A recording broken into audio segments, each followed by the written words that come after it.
Hey, and welcome to Caching in the Northwest. You know this is the official podcast of GeoWoodstock 18 right here in the great Pacific Northwest. Each week we're going to talk about geocaches and geocachers from here and all around the globe. So while you're tearing up the garage looking for that box fan, we'll be caching in the Northwest. It's right over there. I know right where it is because it was quite warm out here tonight. I bet we've all used the box fans, every box fan in our house. But I'm suffering through for you guys. And, you know, as podcasters, pantsless makes it more comfortable. So there you go. It's Thursday night, podcast time, which means it's time to bring in our musical marsupial. Some say every picture of him is the big picture. And others say he's so salty, he should be served with margaritas. All we know is he's called Land Monkey. Yep. It's a salty day. They had me at margaritas. Yeah. Yeah. So Jim and I are going to go have some margaritas. Chris, let us know how the podcast goes. Okay. It should be fine. All right. Thursday night, my internet seems to have stabilized for at least a few moments, long enough to get the intro of the show done. If I'm not here by the end of the show, we can thank Shaw for that. Send all communications and the critiques of Shaw Communications to, never mind. They won't listen anyway. Probably not. Your email won't get anywhere. It'll bounce. Neither will yours, actually, Land Monkey. Yeah. Indeed. Anyways, hey, we are going to talk about the music of geocaching tonight. Mr. of the Northwest, you got an interview that you're going to share with us?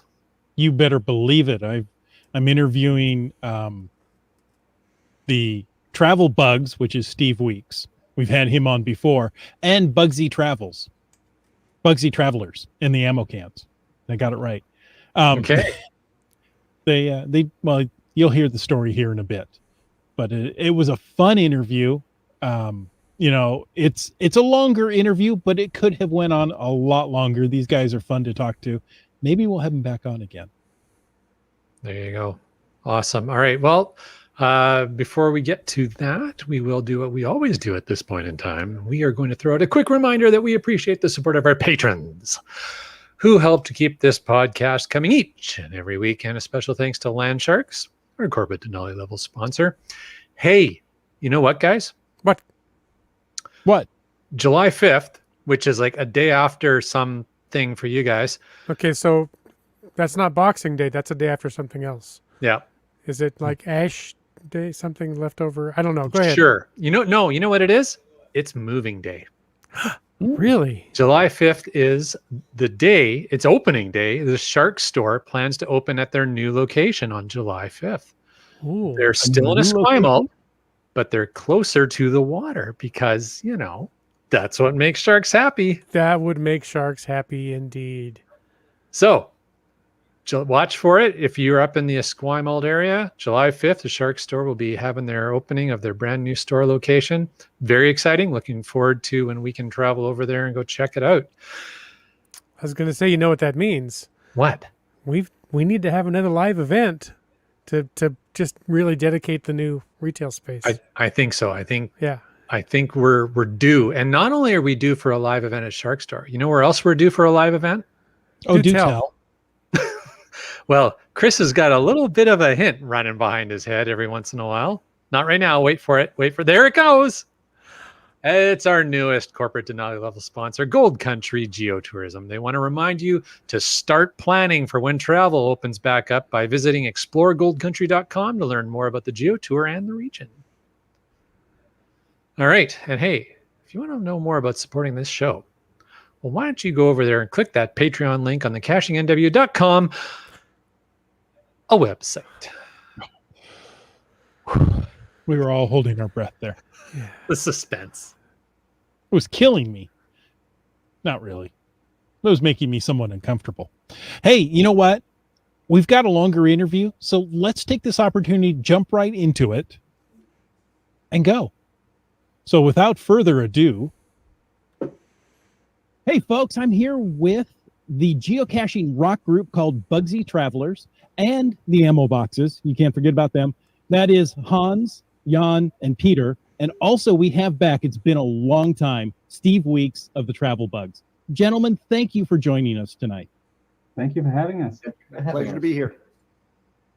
Now, I'm glad to be talking to all of you, and I'd love to hear how you got into geocaching. So if you don't mind, let's start with Bugsy Travelers.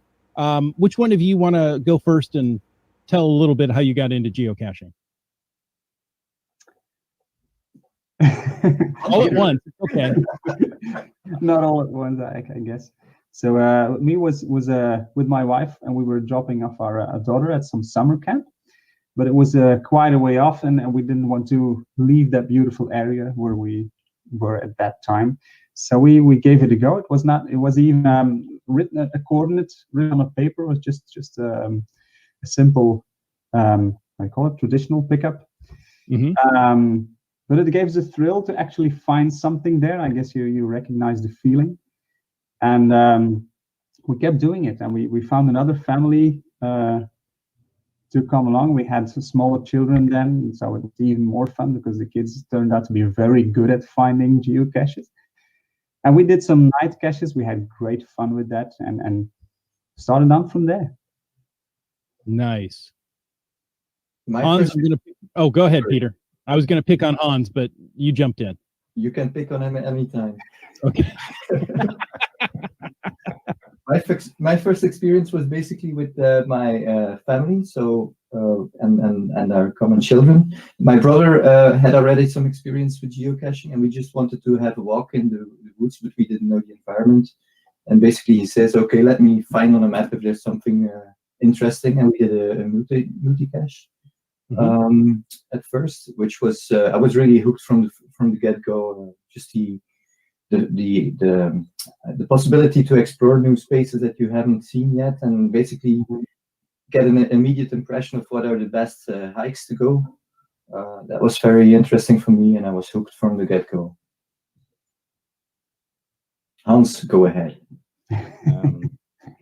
Well, in 2014, I had read a book called 5. It was a typical, well, not so typical thriller about a serial killer. And the thing was, the killer was letting the police know where the bodies were hidden through coordinates on a certain site called geocaching.com. And so the thing of geocaching was integrated in the whole concept of the book. So while I was reading the book, I was getting curious about the site. And when the book was finished, at the last page had an additional information about what the game was all about and how it worked. And it also mentioned the site again.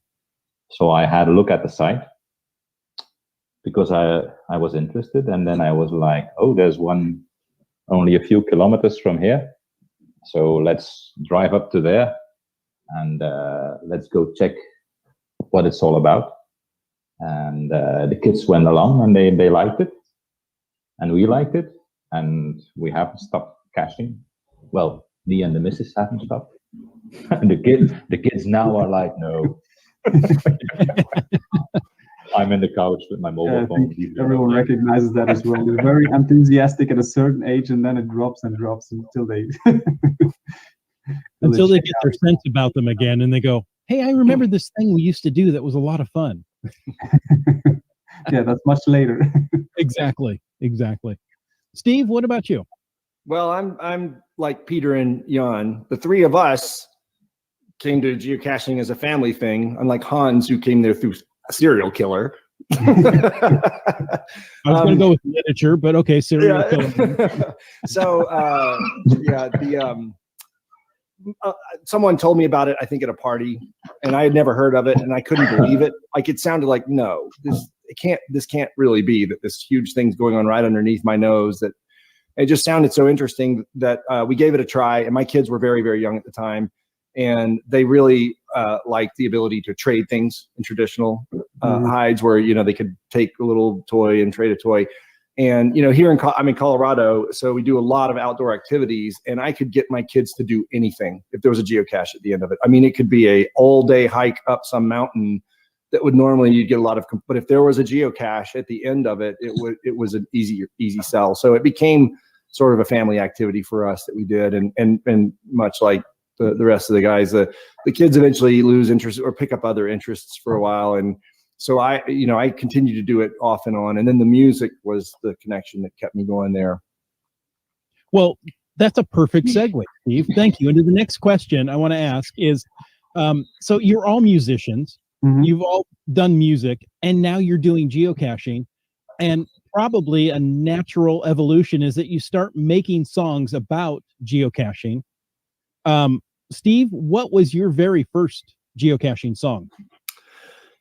Found It, which was the title track of the CD. The CD was the first project, and I was looking for something. I was at a place where I just didn't know what to do next musically in terms of recording.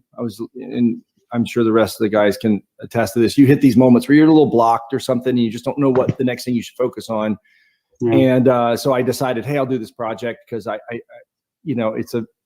think geocaching is a wonderfully healthy activity. It's just a good activity. I think for me, it was a very solitary activity. I never met any other geocachers. It was always just out with my family or out by myself. But I was like, maybe this is how I can plug in. And so I did that album. And I'm you know what? Actually, I'm wrong. I'm going to correct. It was To Whom It May Concern. That was the first one. That was the first one I wrote. But it was all written in one fell swoop. I was like, I'm going to produce an album, and so I wrote 10 songs and wrote them at the same time. Nice. Now, who from Bugsy Travelers wants to talk? Maybe Peter is the obvious choice because he got the idea first. Okay. I kind of got the idea rolling, but it's a long story. There was actually an event which was seen as the final of a competition that took place during a whole year, and there were different teams competing, and we were all in different teams, in fact, the three of us.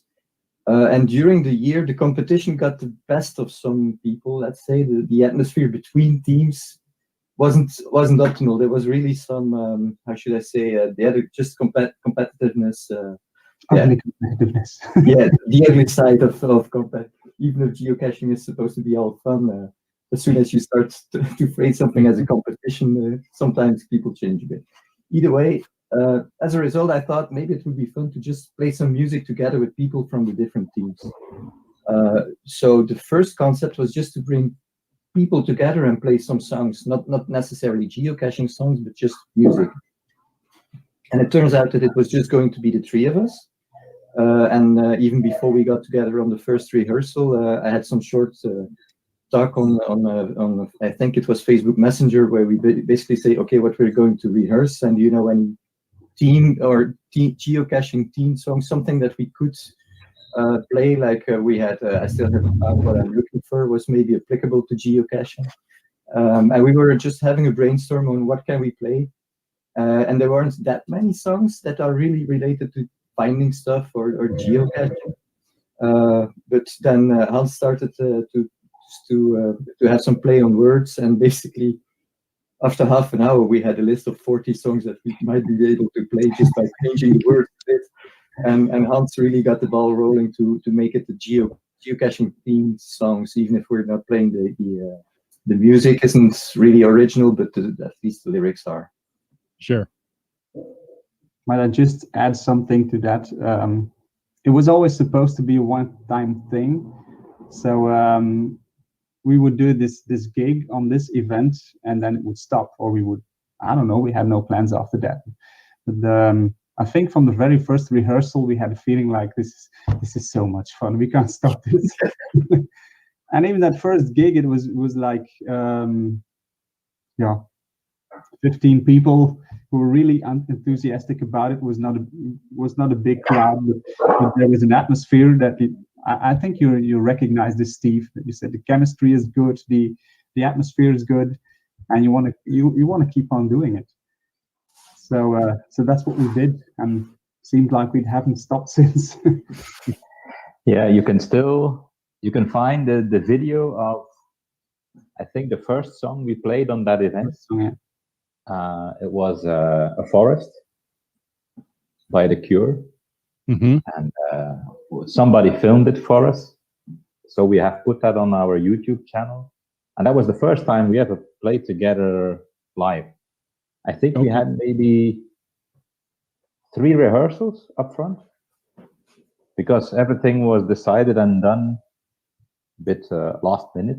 Mm-hmm. So we had maybe three rehearsals, and we had never seen each other before.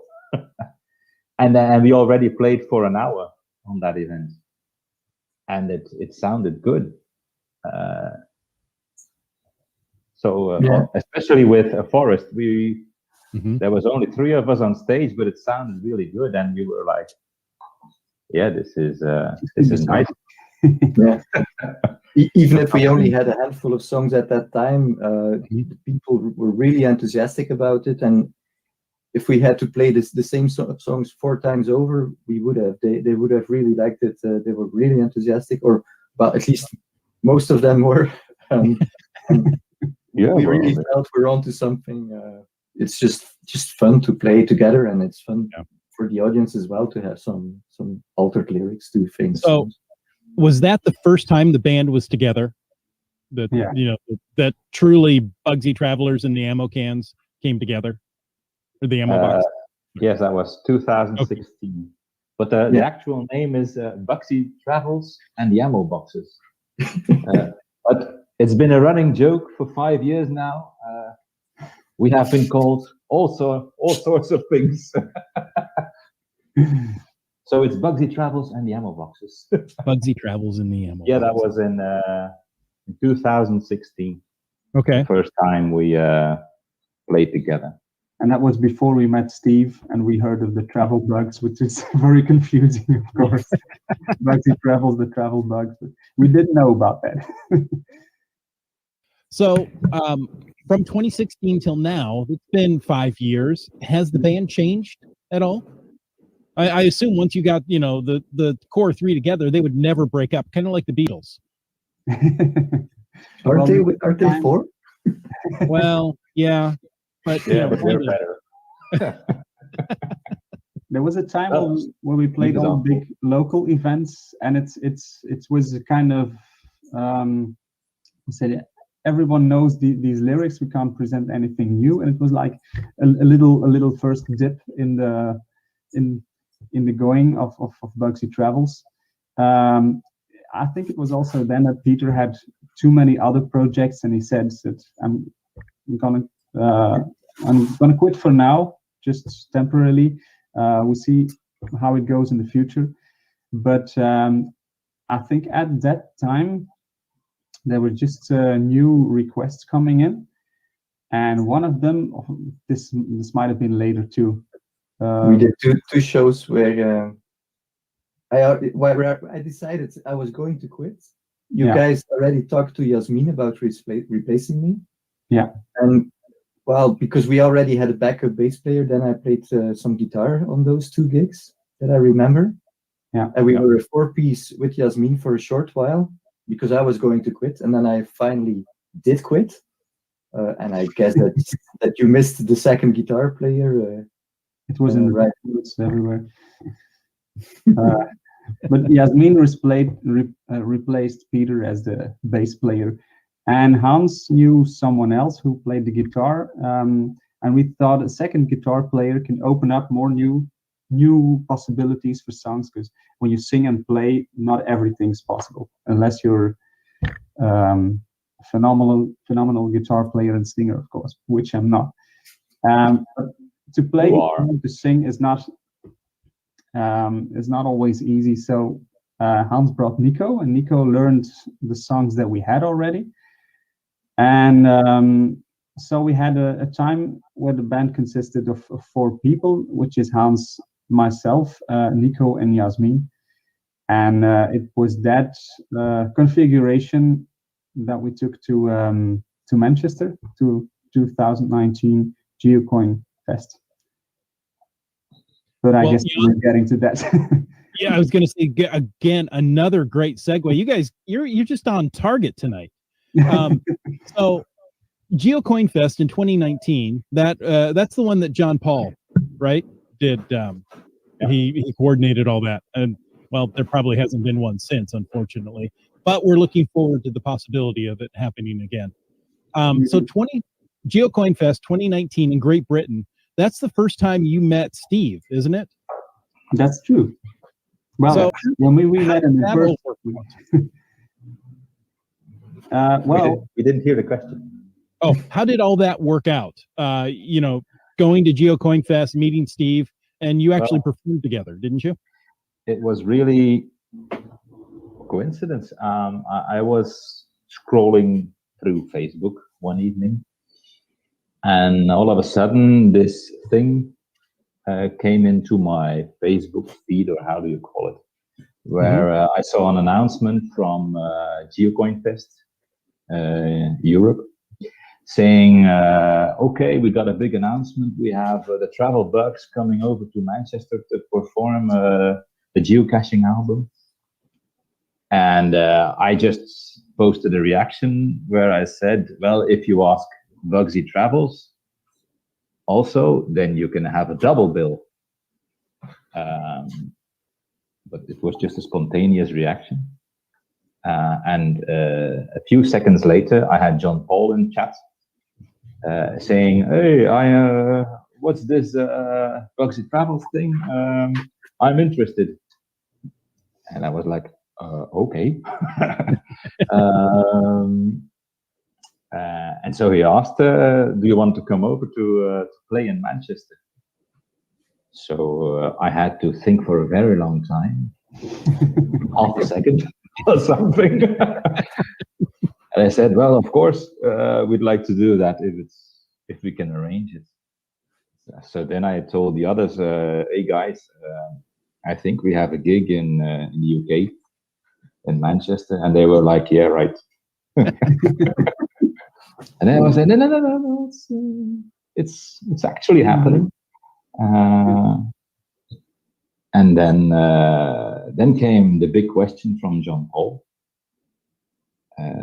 who said, well, I've got this tiny little problem, and maybe you guys can help me with that. He said, I've got this American band coming, the Travel Bugs, but they're not actually a band. And I was like, okay, yeah. Because at the time we didn't know Steve or his music. We didn't know there was another band.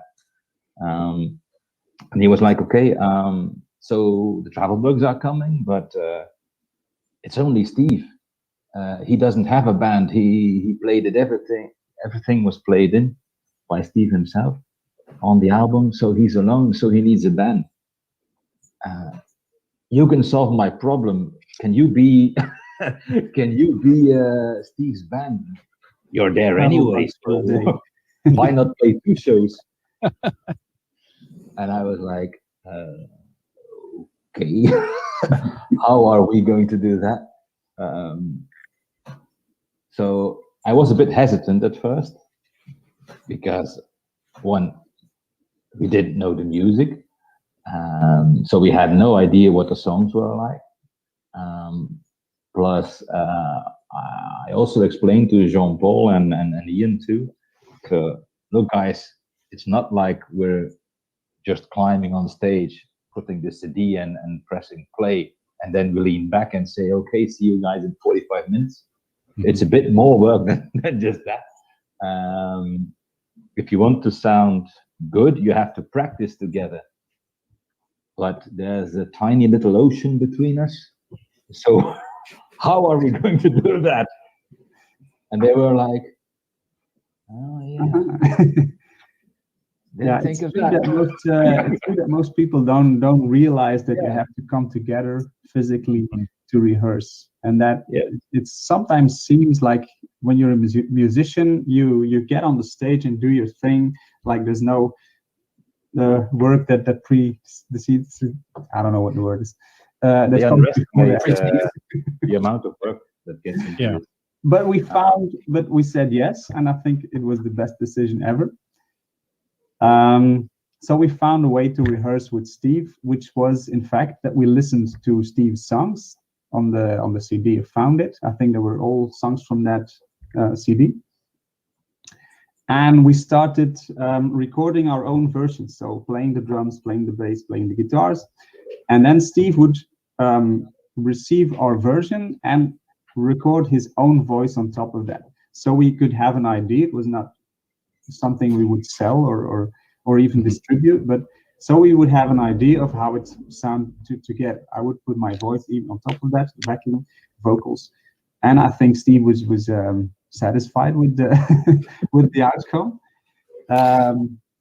So that's in fact how the songs were put together. We could agree on how the song would sound, and then we rehearse it in Belgium, and Steve would rehearse his songs because it has been a long time. I think you played your own songs. Yeah, that's also something people forget, that you can forget your own songs. Yes, and Chris, it's if anyone's interested, if any of your listeners are interested, I was keeping a blog about the whole process of getting to Manchester, and a part of that blog in the middle talks about the process that we use to solve this, and then and even includes some about 3 blog entries from Hans, where he was like, meanwhile, while Steve's doing this over here in the United States, because Jan is right. And my first problem was like, I got to go learn these songs. It's been years since I played them. And you can forget your songs. And then I thought that I was just going over to do a solo set. They had kind of fallen out. And in fact, there was a point where I didn't think I was going at all, because they had gone radio silent on me. I didn't know all this was happening. And then I get an email from Hans saying, hey, my band's going to back you up. And I'm like, back me up where? So all of a sudden we had to find out, like, okay, this is going to happen, and it's going to be a full band thing. It's not going to be. And so it was a really interesting project, but it was really one of the more interesting musical things I've worked on, because I would record like a little video for them saying, hey, here's my song, whatever. Here's how I play it. If there was anything that I thought was odd about the song, or like, hey, you're going to notice that this is how and I would send that to them. They would rehearse, send back to me like, hey, here's our full band. And in some cases they reorchestrated things. They would say, hey, we want to do the chorus to Found It reggae style or something. So they would kind of put their stamp on it as well. Send me back a CD or a song. I'd put it on a CD, and I'd literally sit in my living room playing along with them, But yes, the end result is when we stepped up on that stage in Manchester, hi, nice to meet you, boom, we're playing, And so it was very, very interesting, an interesting project. Well, you guys worked it out, and all I want to say is, for non-musicians, you just fed into our stereotype that you can just put musicians up on a stage and they play together. That's all we see. They will play together. If you give us a stage, we will play. That much is true. So I apologize for our naivete. Yeah, I can understand that. Yeah. Okay, so you played together. Now, here's my next question, and this is for each of you as a musician, just to help to understand your style. Do you prefer playing to the crowds, or do you prefer creating music and recording in a studio setting? Will you answer for all of us? Well, I know for myself that I as a musician, like playing for crowds the most. Just the reactions are always the most motivating for me. Although we have to add that geocaching crowds are not the huge crowds that you can gather if you play if you play any other music, I think. So you don't have to do it for a bunch of groupies or huge cheering crowds. But just the smiles and the recognition is a big motivator. But on the other hand, now in the lockdown, we've been forced to find other ways to make music. and we've been recording our songs. And for me, it's been an experience as well. It's been a good way to really learn to listen to these things, to really focus on what's my part actually supposed to be. Actually, I've been discovering some of the music that I've been playing for a while just by thinking, okay, now we're going to record it. Now it has to be a bit more correct, or let's say, for example, the song that we did for the Travel Bug on Mars song, we did a version of David Bowie. And for me, it was a huge experience to listen. Okay, that's actually the bass part, or that's how it should be. And I tried to approach it, but I really didn't know that the music could be this complex at times. So for me, it's been a discovery as well. Both have been experiences, but I think the real reception of people and the smiles is a lot more gratifying than getting knee deep in the music and locking yourself in the room. It's been an experience, and it's been a good learning experience for me, and I think for the others as well. But nothing can replace the reception of the crowd. Yeah, I think we can all agree on that. So we haven't heard Steve on this. I was going to ask Steve next. Yeah, well, for me, I came from the other direction, which was I was always sort of, for years, I'd been producing music in I had a little home studio, and in some cases with no thought that I would ever perform it. I think when I did the geocaching music, I didn't think I would ever perform it, and that's why I was like, oh, I'll do it pseudonymously, and I will make it sound like a full band, even though I'm not capable of doing that live. And I do love, that sort of being in the studio, and I love writing music. Writing music for me is a joy. And I almost, even outside of geocaching music, fell into the performance side a little bit accidentally, because if you have any success at recording music, eventually someone's going to ask you to play. And so eventually you have to start saying yes. And at first I was a bit tentative because it's intimidating to get up in front of people, for the first time. But Jan is right. Eventually you realize, oh, this is pure joy. And it's interesting for me because I do come from the other angle, is that I often have to re-engineer my songs to be able to perform live. And that's not just with geocaching. With my other music, I do the same thing. It's like I make it, in some cases, sound like a band. And then I have to think, how am I going to do this when I get up live? And in some case, completely, re-engineer the song. But there's that's the best part, is getting up in front of a crowd. And if you can be with another musician, that's even better. I do a lot of, solitary concerts, but even just by myself, it is meditation. That's a very good analogy. Is, you can be playing, even walking around the house, playing the guitar, and be like, oh my goodness, an hour just passed. And my mind was blank, and I was just in, like, sort of floating, so I can agree with that. Nice. Jumping back to Bugsy's, now you guys do parodies. So you take a contemporary song, change the lyrics a bit. Who chooses what song and who writes the lyrics? That will be Hans. That would be Hans. Usually I come up with the lyrics, and choosing the songs.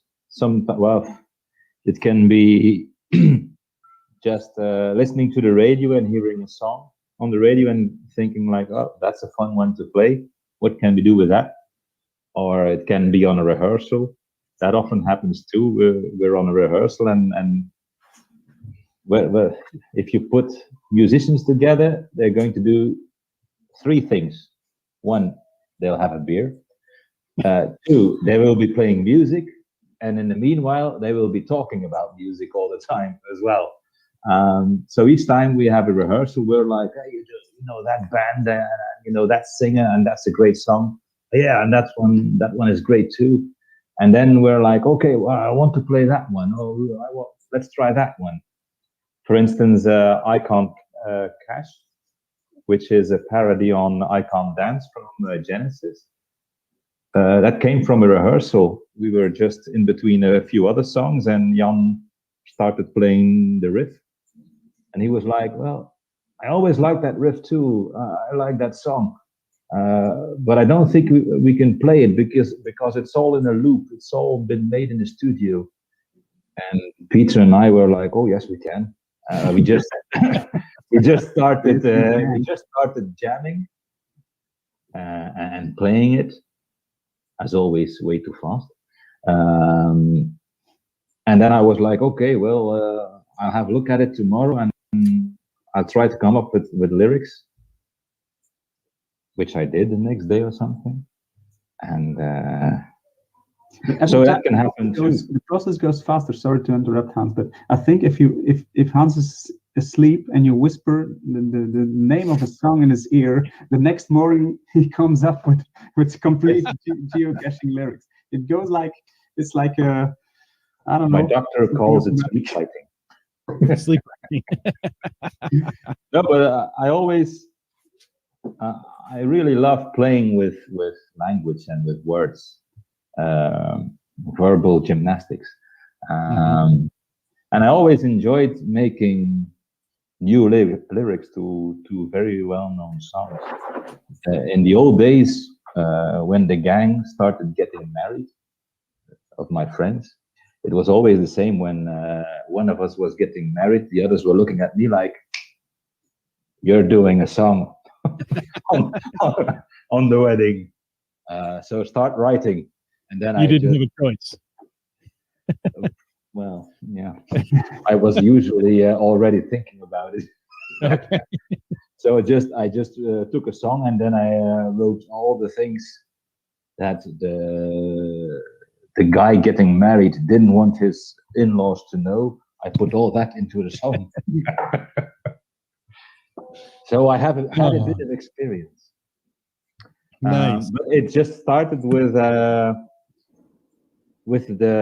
event in Ghent in 2016, where we, like Peter said, we didn't really find songs. We were just looking at the titles at first. So we had a few that, but not really, like, we wanted to have about an hour of music.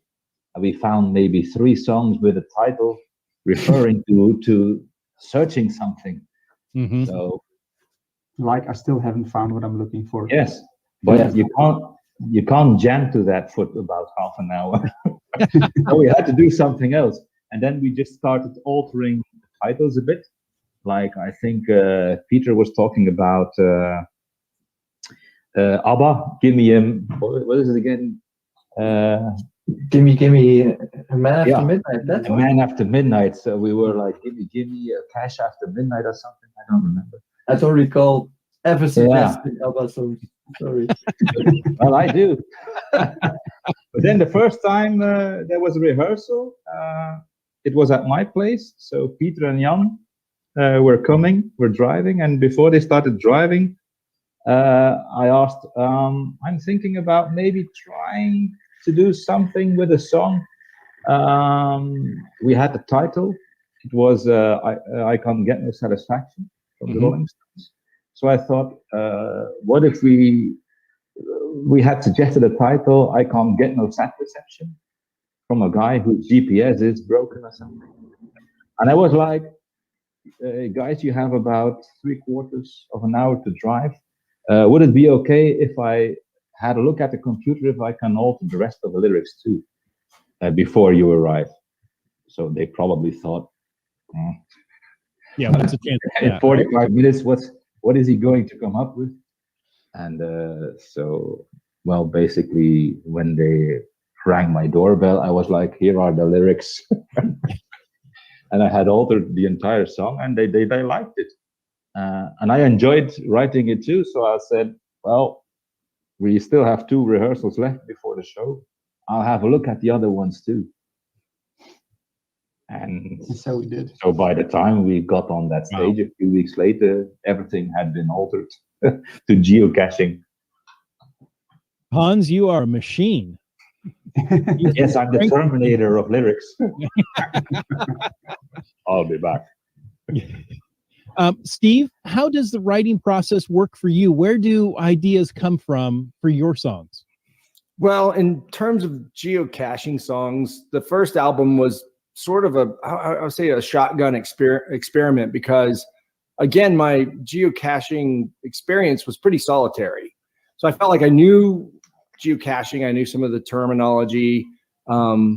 I had this imaginary idea in my head of here's probably what your typical geocacher is like. They probably like solving puzzles. They probably like the outdoors. They've got a sense of humor, you know.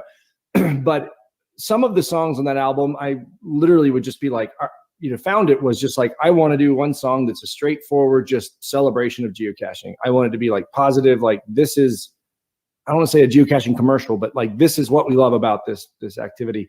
And then other songs, I would take a term and say, how can I take that term and make it metaphorical? Like took nothing, signed nothing left, took nothing left, nothing signed log, which is really about a guy who just doesn't really commit to anything in life, but it's using that terminology.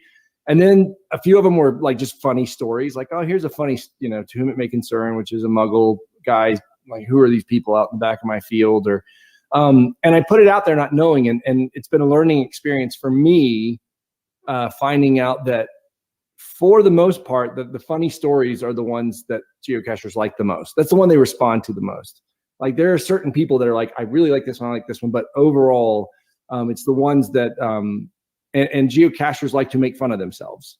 They understand that they're passionate about this thing that no one else gets, and they're okay with like kind of self-effacing humor. So so moving forward from that, everything I did from there forward for the most part was this needs to be funny. It needs to be a funny story. So like the one that Jan and I do the duet on now, Worst Cacher, is about a guy who's never found a cache, right? He's 20 years he's been geocaching, he's never found. So, and I've just written another one that they don't know yet. Well, Jan knows because I told him, rosin up your bow because I'm going to need a guitar solo for this one. So I'm always looking for ways to collaborate with Bugsy, just because that was a very, very, very enjoyable experience for me. So now part of my songwriting process is to think, how could I use this to collaborate with the gang in Belgium. So, but yeah, usually now I usually think of a story first. Now, like what would be a good story? Okay. And he's very good with stories. He never shuts up. Yeah, but you have a biography of all your band members, your fictional band members. Yeah, I may have jumped the shark on that one. And I recently saw your video on To Whom It May Concern. It's like the most low-tech video one can imagine, and yet it's so funny. So I think Steve's a real storyteller, whereas we have another approach, but it works together. It works perfectly together too. Nice.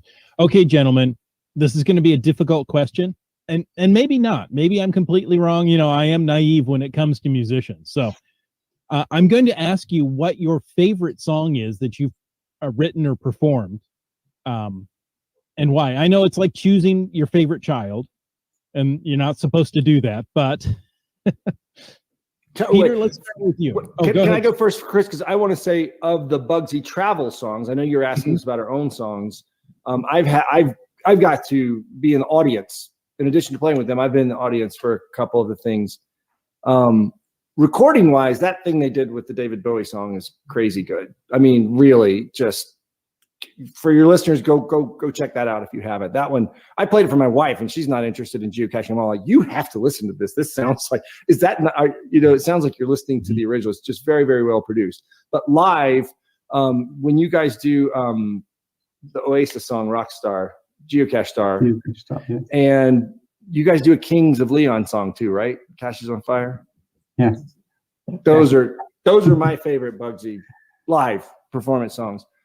For myself, I know for my own songs, there's ones that have come back and forth. Like I like playing this, I like doing this, but right now my favorite is Worst Cacher, because we have this duet version that's just fun, and the studio version's okay. It's sort of this Celtic whatever, but when Jan and I did that at the pub, it went over very, very well, and it went over super well at the virtual thing. So now that's probably my favorite of the Travel Bug songs.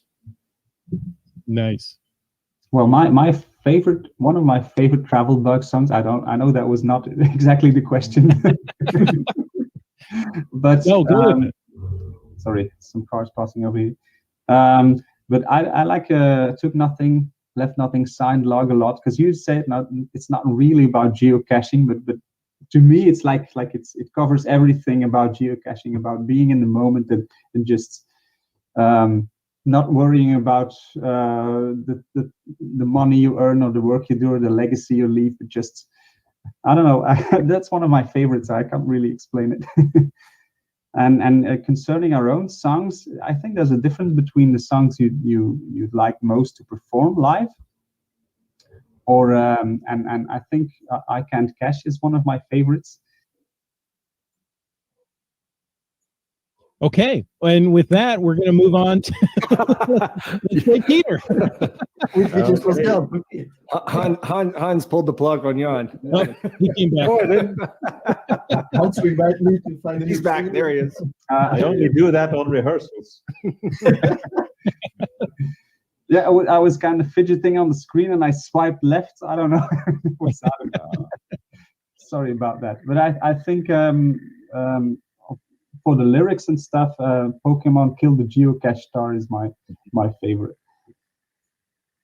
So Yeah, for me, the travel bug songs, I didn't have to play them yet, but I really enjoyed the performance of Steve and Jan that they did on the event in January. I forget the exact name, the online event, but that duet that you did Worldwide there, Cache Con. yeah, it was. I think the duet you did there was really, really, really enjoyable from a musical point of view as well as the story. It was really a great song for me. And I'm looking forward to having to rehearse the other songs. That's not a problem, but I'm not too familiar with them yet. As for our own songs, you can ask me on 3 different days, and I will give you 3 different answers, I think. There are a couple of songs that I look forward to playing because I think the people enjoy them the most, and I think Geocache killed the Pokemon Star, or Pokemon killed the Geocache Star. Sorry. Yes. That's one of the most fun to play. I think even in rehearsals we always had a hard time keeping everything together, just not bursting out in laughter. And I think a forest is also fun to play. Let's say I'm always proud how it turns out live, even if we were just a very limited band. I think always we kind of get the atmosphere going in that song. I'm always proud of that as well.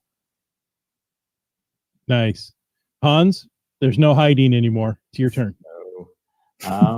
As far as Steve songs, I really enjoy the entire album because it's very varied. You got a rock song, you got a love song, you have all sorts of genres. But for instance, To Whom It May Concern, I really like the lyrics in there. It always cracks me up when I listen to it. But also Put Nothing, Left Nothing, Signed Log. We really enjoyed playing that one live. It has a good groove, and we all liked playing that one. We enjoyed the others too, of course, but that's a really fun one to play. And for our own songs, it's a bit like Peter said. There's so many I really like. I really love Pokemon because I really like how the lyrics turned out, and like Peter and Jan already said, it has always been the same on rehearsal from day one. When we try to play that one and Jan starts singing the first 2 lines, we have to avoid looking at each other, or we can start all over again. It just sounds so funny each time. But I also enjoy Into Deep, Sum 41 song. Yeah, we have, because I used it to get trauma out of me. I killed 2 smartphones while geocaching. I had one in my back pocket when I was trying to get at a cache in the sea here. That wasn't very clever. And I also wrecked one somewhere in France, near the Mont Ventoux, where I was doing a hike through a mountain river. Mm-hmm. And I was saying to my wife, I'm not going to wreck another phone. I'm going to be clever this time. So I had this hat, and it looked stupid, but it worked. I put the smartphone on my head and my hat over it, and I'm like, this river will have to be very deep before I wreck my phone. But it worked for a while, but it was a very long trail and it was hot. And after a while, somehow out of habit, I had put my phone back in my back pocket again. I had forgotten about it. But it was a bit of the river was only like that with water. So, no problem here, the phone in my back pocket. And then we're just walking and searching. And then all of a sudden the water started getting, yep. And I had forgotten it wasn't here anymore, but it was back here again. Until I remembered. But when I remembered, the water was here. And I was like, oh no. Yeah. I was like, oh no, not again. Not So again. that's about the contents of the song "In Too Deep." Yeah. So my wife was like, oh, seriously, you mean it? Not again. Sorry. There's one other that hasn't appeared yet on our YouTube channel, and that's called Leeches. Because there's a song by the presidents of the USA called Peaches, and it's about wading caches. So I think you can figure out how the rest goes. But Hans has a few more up his sleeve that people haven't heard yet. Yes, we'll have to do a theme album about caches in the water and everything that. Oh, there you go. Well, I was doing a little research and I came across that song, Leeches. I want to say it was on YouTube. Could be. Maybe it was just a snippet of it. Maybe it wasn't the whole song. Yeah. We once had for an event, I think in Braga, we put a little teaser online with snippets of different songs. Okay. Yeah, Leeches was also in that one. Yes. Okay. So, gentlemen, where can our listeners find your music? Steve, let's start with you.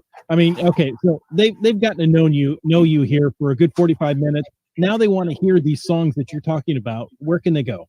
Well, the Travel Bugs has a website, travelbugsmusic.com. And if you go there, there's links to I think the music is in all the normal distribution channels. So I believe you can find them on YouTube and Spotify. And if you want a physical CD, for those people that still do that, there's, Amazon, I think, sells them or whatever.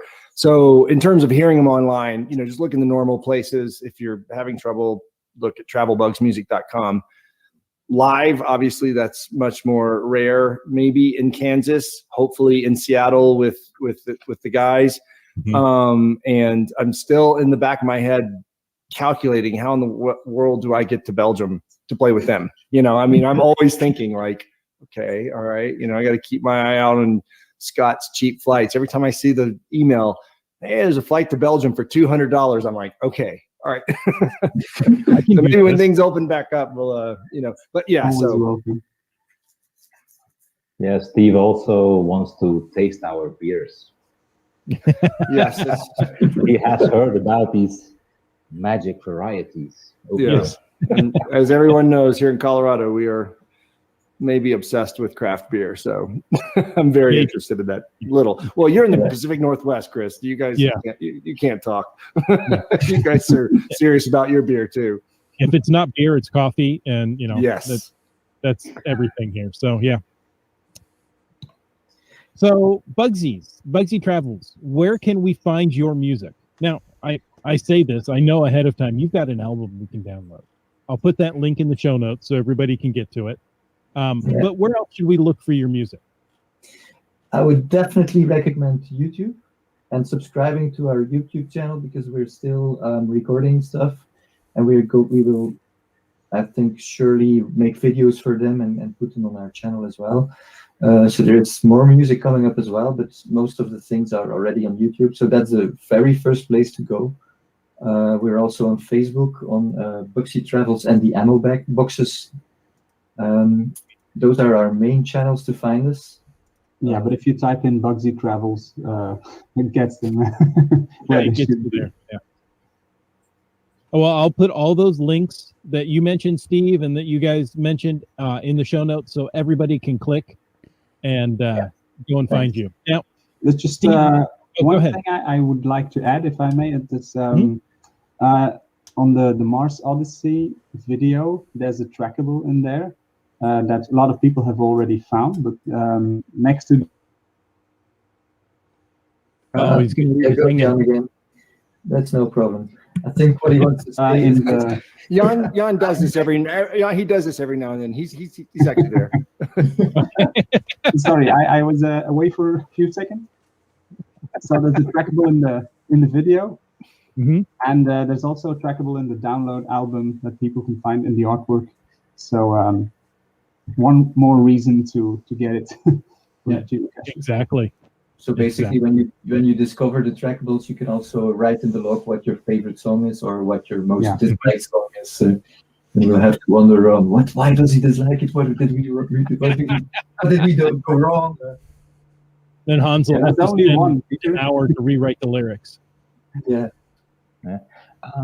But I also wanted to say, if people download our album, like Jan and Peter said, there's a trackable code in it, and we would really appreciate it if people not just log the code and say, okay, I found the code, but really use it to give us feedback. Most of the people who have logged it have already done so.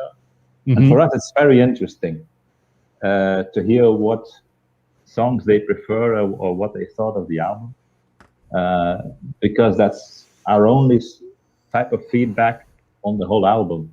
If you put a link online, we have no idea how many people have downloaded it. We don't have a counter on it, so no idea how many. But it's always fun to get a log and people saying, I really enjoyed the album, or I can recognize this situation, or that was funny, reminded me of that or this. So please tell us what you think. That is a great idea. Use the trackable as a feedback mechanism, so you can let the band know what you liked, what you didn't like, and there shouldn't be anything you don't like. I'm just telling you right now, there's not going to be any difference. It's all great music. Thank you. Gentlemen, where can we find you in the future? I mean, it's one thing to listen on our computer. We want to see you perform in person. Steve, you mentioned that you're looking at Kansas. Well, yeah. So for me, there's going to be I believe it's getting scheduled solo acoustic set I'll be doing in Mingo Madness, was out in Colby, Kansas. And we were all to play again together in Seattle for 2020 for the big headquarter party, which got postponed again. We're still hopeful. I'm hopeful that the guys can make it over here, and I was really, really looking forward to that. And in terms of just collaboration, the funny thing is, Chris, is like one of the best things I got out of all this geocaching thing was honestly meeting these guys. My wife told me that. I was telling her, this actually turned out not to be such a bad thing. I know it didn't make much money or whatever. She goes, Steve, the best thing you got out of this was meeting those Belgians. You guys are like talking all the time. I mean, there's not a week that goes by that we're not talking on WhatsApp, and not even about music. We're just joking around and sharing things and learning about each other's families and ideas. And as a result of that, we've got all these different ideas of like, how can we collaborate? Especially in COVID, it's a little bit trickier. Hans has already talked about we should do a video where we get together and do a video. We need to figure out how to get together for performing. I'm asking Hans to write lyrics to some of my songs so that I can present a Bugsy collaboration. Having Jan do a guitar solo for the next thing. Even when I write songs now, Peter doesn't know this, but when I used to write songs, the bass line would always be like, I'm an okay bass player. I'm not great. So I would just do whatever passed. Now I'm thinking I need to write something interesting for Peter, because if I write this song and he's got to play it, I want to give him something. So I'm like, okay, I need to really start thinking about and I'm listening to other bass players now, like Green Day bass player, whatever, saying, okay, he really moves around a lot. He's not just playing what, maybe I want to do that. So that if we ever get the opportunity and they have to learn this song, that they'll enjoy playing it. So there's still connections there. COVID's thrown a monkey wrench in what was already a difficult situation getting together. But we're still working on it, and I'm hopeful. Nice. And Bugsy Travels, where are we going to find you? At the moment. At the moment, right here. Nowhere. Hopefully, and then in 22, we will finally be able to play the shows that we were booked for 2 years ago. So we had one in Belgium, maybe even two. We had one in Holland at the Heeldoorn. And then, of course, we had the one in Seattle, which will, of course, be the most interesting one for people in the Canada area or in the Northwest America who want to see us or Steve together with us. Because it's really a unique thing if you enjoy the Travelbox music and you want to see a live gig of that music. It's not going to happen every week. So, right. So for everyone in the US, it would be a unique moment to see a live show of the Travelbox. Hopefully next year. And I think we had another possible show in Holland. There were these guys, I don't remember their name, who wanted to do a mega event in Holland, combining earth caches and rock music. They wanted to. It was a rocky. They really wanted to put the rock in. They wanted to do earth caches with rock things, but at the same time, they also wanted to host a rock festival the entire day. And they said, and in the evening, we have you guys. But that also got. I don't know if they postponed it or they canceled it entirely. I think they postponed it. Well, I think we're going to hear the dates for the Seattle event and GeoWoodstock 18 coming up soon. So I'm looking forward to it. I hope I get to see you guys. Thank you for taking time out of your day to talk to us. We really appreciate it. Just to make sure, pleasure. As far as we know, we're not playing on GeoWoodstock yet. But if the organizers want to make it work, we want to make it work as well. That's no problem. Make it happen. Okay. No, it would be ideal because it's 2 hours from Seattle. Right. Yeah. So everyone at GeoWoodstock. Just a click away. There you go. Gentlemen, thank you again. Thank you. I hope to see you soon in person. Yeah, Okay. likewise. Likewise. Bye. Bye now. Bye. What a fun interview that was. It was, yeah. I learned a lot. Good job, Chris. And you just throw musicians together, they're going to learn to play music together that they've never heard before. It just happens. See, they fed into that stereotype. So there you go. You did perpetuate that for sure. The one thing you've learned tonight. Doesn't matter what they say, they can do it. That's right. So Funny. I thought that was a lot of fun. I wanted to share that with you guys. There is a free album to download. Go look in the chat for this podcast, and you'll see the link there to go get it from Bugsy Travels. And they're in the chat with us tonight. So thank you so much, Bugsy Travels, for joining us. They're in was the awesome. chat. I didn't see them in the chat. Oh, look at that. Very cool. Oh, because they're on Facebook. That's They're on why Facebook I'm not seeing them in the. Right. Got it. You're looking just in the YouTube chat. I'm looking in the YouTube's chats. Yeah. Very cool. All right. Well, I heard them right at the tail end there saying that they're interested in GeoWoodstock. Well, yeah, as you say, Chris, I know a guy Yeah. Feel free to reach out to Land Monkey if they want to chat. Let's put it that way. Nice. So, folks, we're going to cut the show. We hope you enjoyed listening to this episode of Caching in the Northwest. Podcaching in the Northwest. Podcaching in the Northwest, something like that. I'm out of practice now, but we've got just a little business to do before we finish up here.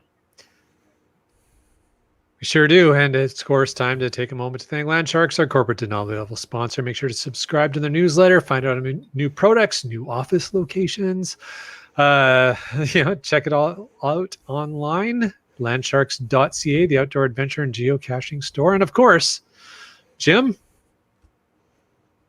Yes. We'd like to thank Gold Country Geotourism.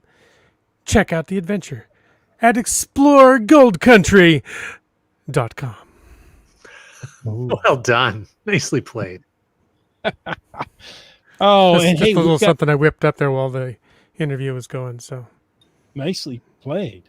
Explore Gold Country. .com. We've got more awesome guests coming up for our next episode. Next week, we're doing the 411 on mountain surfing with Richie Rich. This is something I've got to pay attention to. You heard it here first, buddy.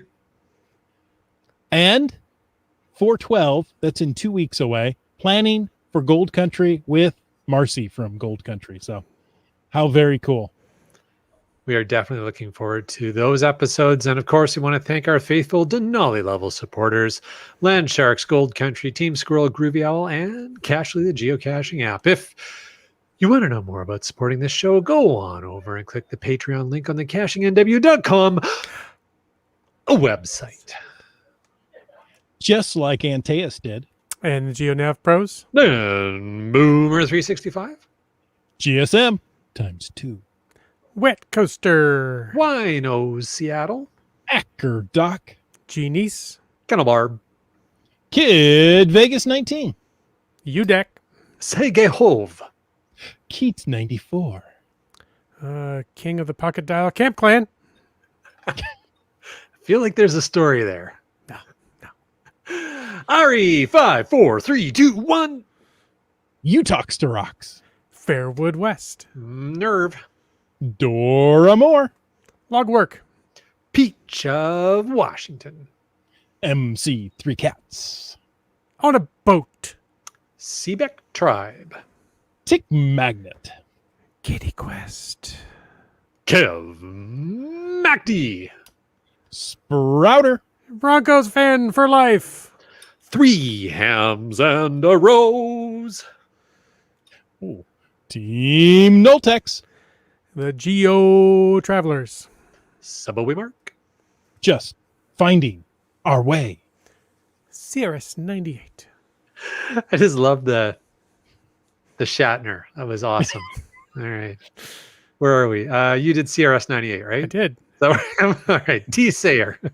LG 9000. Limax. Trexer 0. Green Words.